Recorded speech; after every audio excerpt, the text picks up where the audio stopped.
Media 2.0 planteamos una interrogante por todo lo que se había dicho en las últimas semanas de esto de las relaciones sexuales consensuadas y no. Para esto nos van a acompañar Irina Moncayo, psicóloga, orientadora, Daniel Soto, abogado también, gracias por estar aquí. Pero quisiera arrancar por la parte legal. Daniel, por favor, bienvenidos. Pongamos un poco en contexto, ¿qué es lo que se habló? ¿Qué es lo que se ha dicho? ¿Qué realmente está sucediendo en cuanto a esto? Buenos días. Correcto, Esteban. Buenos días. La situación es la siguiente. En el 2018 se presentó una denuncia de los padres de una chica en contra de un adolescente que lo acusaban del cometimiento de un delito por haber mantenido relaciones sexuales con su hija. En este sentido, al momento de analizar qué es lo que sucedía, el juez que conoció la causa identificó que había una contraposición entre las normas que estaban intentando garantizar el derecho a la libertad sexual y reproductiva de los menores, de los adolescentes, y al mismo tiempo protegerlos de abusos o de violaciones efectivamente en ese campo de la integridad sexual.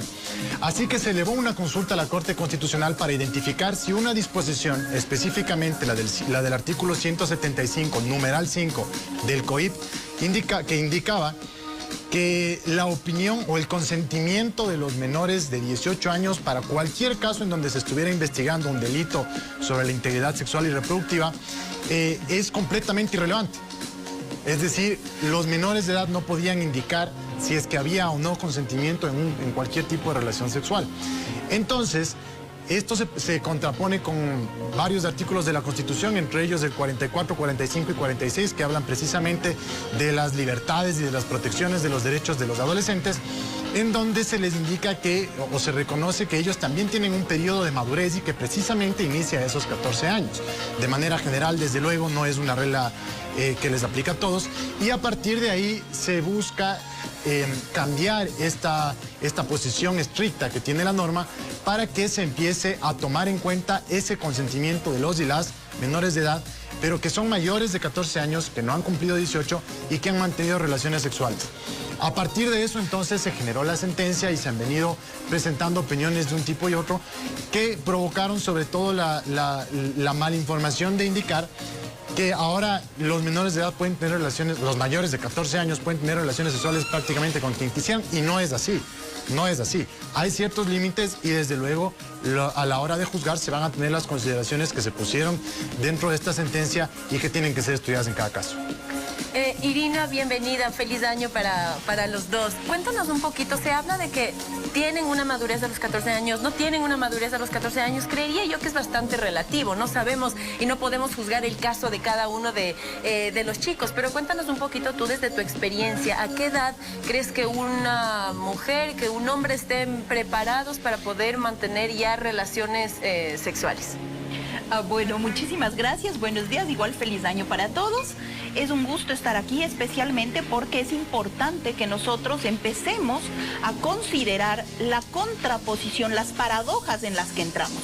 Mientras los psicólogos del desarrollo a nivel mundial hablan de la infantilización del sujeto y suben la adolescencia, que antes se terminaba, ustedes saben, a los 18, de pronto hace 10 años se termina a los 24 años y ahora se termina a los 30. Hablamos de que la persona es adolescente hasta los 30, de acuerdo a los psicólogos del desarrollo que ven una infantilización del estudiante universitario. Mientras la adolescencia llega a los 30, a los 14 años esperamos que un niño, una niña que están recién empezando a procesar su identidad, sus emociones, ya tomen decisiones de vida. El tener o no relaciones sexuales son decisiones de vida. Cuando tú empiezas a tener relaciones sexuales, empiezas a hacerte cargo primero del riesgo de contraer enfermedades, segundo, del riesgo de embarazo. Ningún método anticonceptivo es 100% seguro, por lo tanto está el riesgo de embarazo. A los 14 años, una niña no está en condiciones ni psicológicas, ni económicas, ni biológicas para tener un embarazo. Por eso es que los menores de 15 años tienen 5 veces más riesgo de muerte en el parto o posparto que el resto de mujeres. Sin embargo, en el Ecuador, 2 de cada 10 mujeres que tienen hijos son adolescentes y 8 de cada 10 de esos embarazos resulta que son producto de un abuso sexual. Entonces, la mayor parte de los embarazos en la adolescencia en el Ecuador son resultado de la violencia sexual y económica en contra de las menores. Por lo tanto, ¿cómo podemos nosotros pensar que esa niña que todavía se está formando, que de acuerdo a Piaget, nosotros tenemos que el pensamiento abstracto empieza a desarrollarse a los 11 años? ¿Qué significa el pensamiento abstracto? Que la persona puede formar ideas sin manipulación del objeto. Por lo tanto, empezamos a pensar en temas como el honor, como el respeto, como la lealtad, como la autoestima, como el autorrespeto y el autocontrol. Recién a los 11 años, y me vas a decir que en 3 años, a los 14, la persona ya sabe de autoestima, de autocontrol, de autogerencia, de autoimagen, de autoconcepción del cuerpo, cuando recién está empezando a adaptarse al rol de género que ha escogido. Entonces, no podemos, no está lista ni siquiera para aceptar las consecuencias emocionales y psicológicas de tener una relación sexual. Pero, por ejemplo, sería justo que una mujer de 16 años, por ejemplo, tenga relaciones con un chico de 18, ella lo quiera, y después vengan unos papás a decir, le violó a mi hija cuando ella sí quiso también tener relaciones. Ahí también creo que es injusto, por ejemplo, para un chico de 18 años que sí quiso tener relaciones, quiso tener relaciones con una chica de 16 y le caiga a él la ley y le caiga a él la justicia cuando ella sí quiso tener relaciones sexuales. Bueno, como tú dices, yo he manejado ambas situaciones. Situaciones en las cuales los padres denuncian al novio de la chica porque no les cae e intentan, y muchas veces lo logran, una sentencia de violación cuando era una relación, primero anterior y segundo consensuada. Ahora en eso la ley tiene una cantidad enorme de interpretaciones porque, por ejemplo, está el tema de la diferencia etaria. ¿Qué significa la diferencia etaria? Que no se considera una violación siempre y cuando los dos menores estén dentro del mismo ciclo vital. Pero ahora, ¿qué pasa? Como el ciclo vital depende de la concepción a la que nosotros nos sujetemos, una chica de 14 años puede estar en el mismo ciclo vital que un hombre de 30. Es más, el 89.9% de las adolescentes tienen relaciones sexuales con personas mayores de 24 años, adolescentes de menores de 14 años.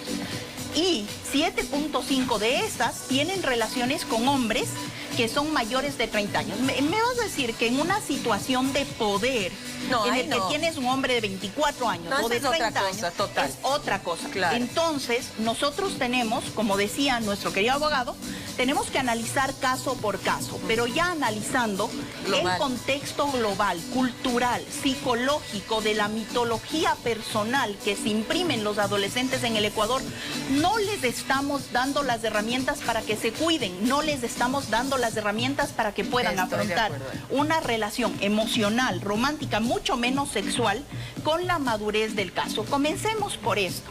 Yo tengo un hijo de 7 años. Mi hijo ya habla de las niñas y con él yo hablo de sexo desde que era muy pequeño. ¿Por qué?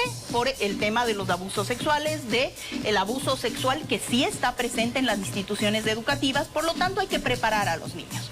Una de las cosas que él me decía, ¿qué necesito para tener novia, mamá? Tiene 7 años. Yo le decía, a ver, mi vida, vamos a ver cuánto cuesta un niño. ¿Cuánto cuestas tú? ¿Cuánto cuesta tu comida, tu escuela, tu ropa, tu médico, tus medicinas, tus juguetes, tu casa, etcétera? Todo lo que tú necesitas. Pues si tú tienes relaciones con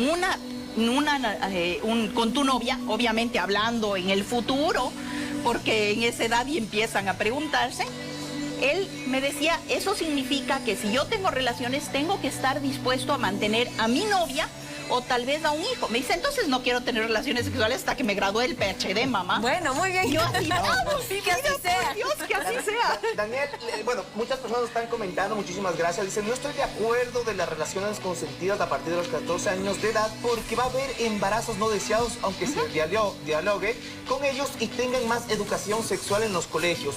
Este es un tema importantísimo. Yo creo que hablar de estos temas o ponernos ya pues en un panorama me parece correcto, como están ocurriendo con otros temas mucho más polémicos también en el Ecuador, me parece bien, pero creo que tiene que ir de la mano, siempre de la educación sexual. En Ecuador yo considero, y las estadísticas lo dicen, que también que estamos muy atrasados. Hay una ley en la cual pues se imponga a los colegios o se imponga ciertas cosas de que los chicos tienen que recibir ya educación sexual y que el gobierno sea un ente regulador, porque claro, a veces puede ser un colegio donde la educadora sexual quizás es un poco más de chapada a la antigua y va a cambiar pues, y debe haber un ente regulador donde diga un pensum, ¿no? que diga un pensum, donde digan, sean capacitadas las personas de acuerdo pues a los nuevos parámetros, a los parámetros internacionales y puedan dar esto, o Ecuador, las leyes ecuatorianas no se quieren meter mucho en ese tema. A ver, dentro de la Constitución está establecido que los adolescentes tienen derecho a recibir información certera, eficaz acerca de su sexualidad. Entonces, a partir de esto, no conozco norma, pero seguramente para cumplir la Constitución tiene que haber de parte del Ministerio de Educación la incorporación de normas que se toquen al menos por una vez en los colegios en educación. Pero lo más importante es que cuando las cosas se imparten en grupos, se imparten en clases sobre temas tan personales, tan íntimos, la información no cabe.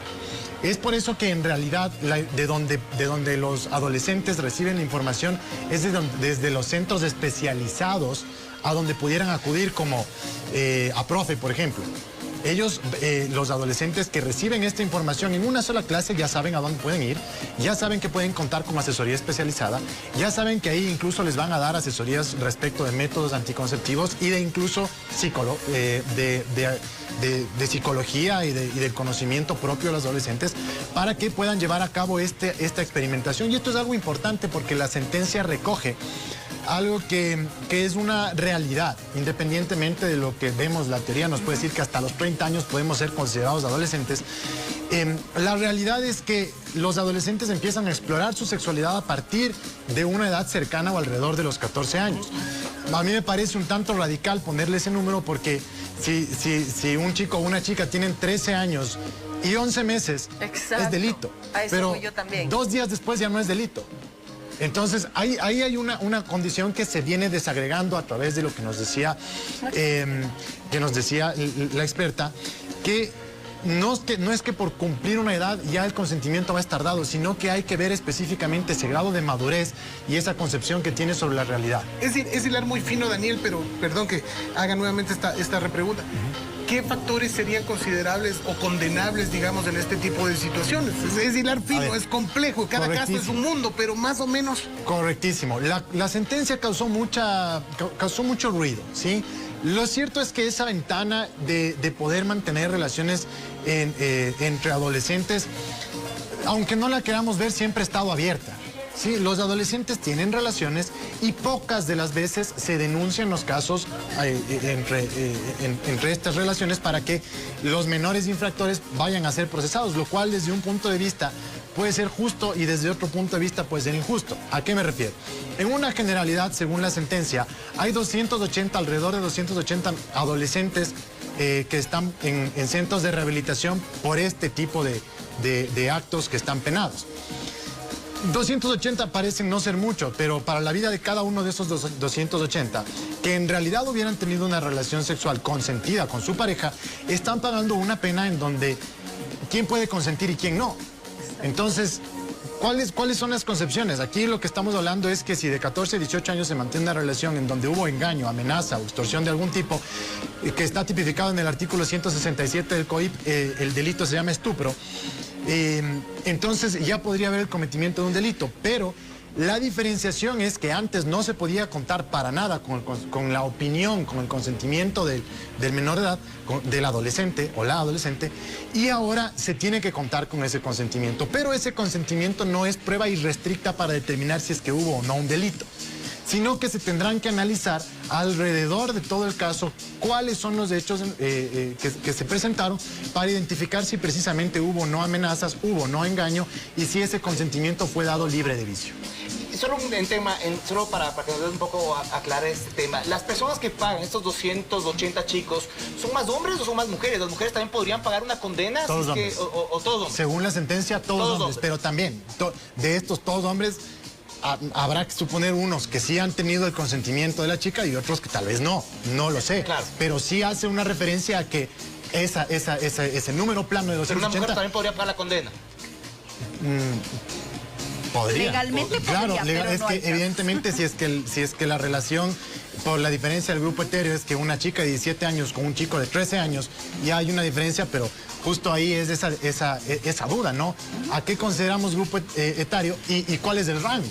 Entonces, cada caso tendrá que merecer un análisis realmente exhaustivo y los peritajes, la teoría nos dirá prácticamente un buen porcentaje de esa resolución. Muchísimas gracias a nuestros expertos por habernos acompañado el día de hoy. Voy a leer un último mensaje, tenemos varios, pero lamentablemente el tiempo no nos da. Hola, buenos días, saludos, mi nombre es Jenny desde el sur de Quito, respondiendo a la pregunta de hoy. Yo creo que aún no están listos para tener relación sexual activa, pero están en la edad de conocer e informarse las consecuencias y responsabilidades que hay que tener cuando se tiene relaciones sexuales sin protección. Creo que todos llegamos al mismo punto y es hablar con nuestros hijos. La comunicación es muy importante, puede ser que estén las leyes, obviamente, pero en casa quien puede aconsejarlos somos nosotros como padres. Así que dejemos de lado los mitos de hablar de la sexualidad, hablemos con nuestros hijos sobre la sexualidad, cuáles son esas consecuencias, cuáles son las responsabilidades que tiene desde que empiezan a tener relaciones sexuales y seguramente pues estaremos creando un poco más de conciencia en nuestra adolescencia. Muchísimas gracias nuevamente por estar junto a nosotros.